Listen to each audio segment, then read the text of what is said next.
Hello Live Wires, Heather Boyd Wire here, and today it's Tip Tuesday. Today I'm going to show you how to make sharp bends in your wire.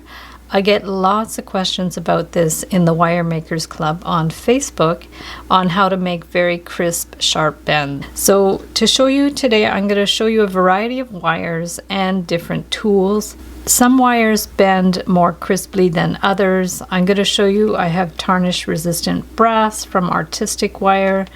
I have the tinned copper and then the regular tarnish resistant copper as well. Also stainless steel, which is very hard to bend, and then a different brand, the Para-Wire. So for the tools, I've got my cutters. I have the flat pliers, which are the best to make sharp bends, and then I have round pliers. These ones are better than these ones. These are a larger round plier and these are a smaller round plier. So to start with, I have the regular tarnish resistant copper wire. This is the Para-Wire. I find this one softer than the Artistic Wire. I know some people prefer it, but I honestly prefer the Artistic Wire. So just to bend it like regularly, we just bend it like that, and it makes a little bit more of a curve. And then this one, we're going to bend it same way, just like that. And you'll see that bend is a little sharper than that bend because this one is a little stiffer.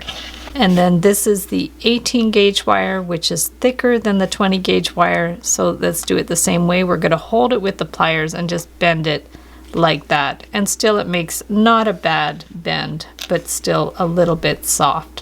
My preferred way of making bends is actually to take your wire and hold it with the pliers, and then rather than bending this hand and manipulating the pliers, I just hold it with the pliers, and then with my thumb I take this and then I push it, and I really push it, like I give it a good push, and it makes a sharper bend. You'll see that that bend is much sharper than that one. So that's the Para-Wire, and we'll do the same with the 20 gauge Artistic Wire. We're going to hold it with the pliers, and then rather than bend this hand moving the pliers, we're just going to hold this, and with our thumb we're just going to push it and give it a good push there. So that bend is sharper than that bend. Then we'll try it with the 18 gauge wire, same way, hold with the pliers and then push with your thumb, push it in there, and you can even wiggle it back and forth if you need it crisper, and then you have a much crisper bend. And if you need to straighten it up, if you push it a little too much, you can straighten it up like that. So now I'm going to try 3 other kinds of wire by Artistic Wire. I have the tarnish resistant brass, I have the tinned copper, and I have the stainless steel. Now, of course, the stainless steel is super hard. When you cut it, don't use your best cutters, and we would just bend it in the same way. Like if you did it that way, it makes a softer bend, but if you hold it and then push it, it makes a crisper bend. We'll do the same for the tinned copper. I like to use the tinned copper and the tarnish resistant brass for my samples on YouTube. So same way, if we bend it just like that, we'll get a softer bend, and we hold it and push it in. Especially if you kind of give it a little wiggle back and forth, it makes a sharper bend. Same for the tarnish resistant brass. We'll hold it with the pliers, and if we bend it that way, it gives a soft bend, and then we'll hold it and give it a little bit of a push. So that makes a firmer bend. To put the technique into practice, I'll show you how to make a simple little sun pendant. We're just going to bend that on a nice right angle. Take our round pliers, or if you have another kind of round form, it's fine. And then I'm just going to go ahead and turn this one around here, bend it over here, and we are going to make some sharp bends.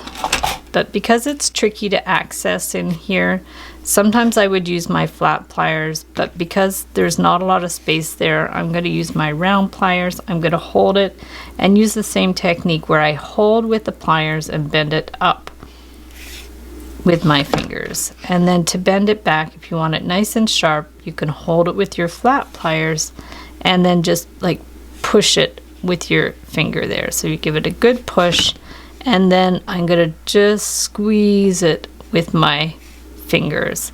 And then just to get into this area a little more, I'll just go in with the round pliers, and then we're going to go out here, and then maybe I'll vary the size, so I'll go out a little further, hold this with the pliers and really push it with your thumb, and then we're going to squish it in there, and it's just going to go down on itself.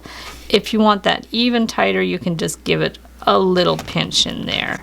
And then we're going to take this out again and out, and we'll just make some larger, some smaller. We'll just give this one a little bend in, push it with our finger, close it up, and then go in with our round pliers again.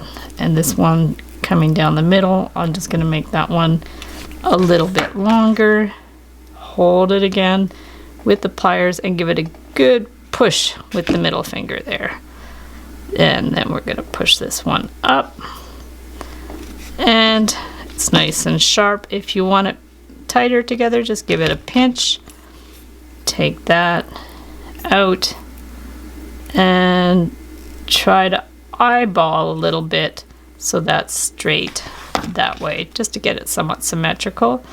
Hold this with your flat pliers again, give it a push, and remove the pliers and pinch it in. And we're going to do it again, bring this up.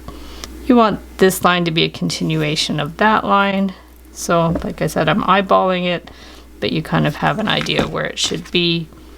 And then we're going to get it about the same position, hold it, and push again with your finger. So we're going to tighten it up there, get your round pliers, and we're going to do one more. So bring it here. It's like going around a clock. If you need to go further in, just bend it back and forth a little bit. These wires do have a little bit of a give, so you can bend them back and forth a little bit before they snap, which is good. See this, if I didn't bend it far enough, I just pull it back and push it in. And then we're going to do one more bend. So just hold this here, give it a push. I'm making this quite small in the sample, but the 20 gauge wire is thick enough that you could actually make this design a little bigger and it would still be solid. So there we go. So it's more or less symmetrical. Could always be a little better, but I think it looks good. So now, sometimes when you bend it around, it actually distorts the shape like that. It get pushed over there. So another little hack that I have is I just see where I want my bend, and then I just put the round pliers where I want that bend to be, and then I start it. It's like I give it a little hand, help it out. So we're just started that bend, so then it won't get so distorted when you twist it. So now I can hold it, bring it around. Maybe I'll bring it around a couple of times here, and we're going to clip it. There we go. We'll give it a little clip. Now, if it does still get pulled over there a little bit, it's never too late to back it up a little bit. So I'm first going to close up the distance between those wires. So say it pulled over there a little too much, just take your wires and just counterclockwise a wee bit, just to make that a little bit bigger a space. Okay, and then I want to do my loop at the top. To make the loop at the top, because the wires came across that way, I'm actually going to take this and bend it sort of the opposite way, and then I'm going to make a loop with my pliers, my round pliers, bring it around, center it nicely, because this you can put an earring hook on there. And then once you have that in place, hold this and bend it around and around, and depending how much space you have, you can probably bring it around again. So we're going to bring it around again, and then we want it to finish flush at the back. So we'll just bring that around a little bit more. Get your flush cutters and give it a clip. Try not to let it go flying, and then you want to just kind of squeeze those ends a little bit so that's flush. And then at that point you can do any adjustments that you want. You can just kind of bring these in or out a little bit to be nicely centered around the circle. Just do any little adjustments that you have to do, and then there you have your little sunshine with the crisp little bends. So thanks so much for watching the video. Give it a big thumbs up if you liked it. Be sure to subscribe to my channel for lots more wire art and jewelry making videos. Hit the notification bell to be notified when I go live and when I post new videos. And if you'd like to share photos of your wire art and jewelry, be sure to join the Wire Makers Club on Facebook. And if you'd like to check out my work on Etsy, my husband and I specialize in custom wedding cake toppers and funky jewelry. I also have a mailing list, so if you'd like to sign up below, I'll send you my Wire Art Essentials ebook. So thanks again for watching, and we'll see you the next time.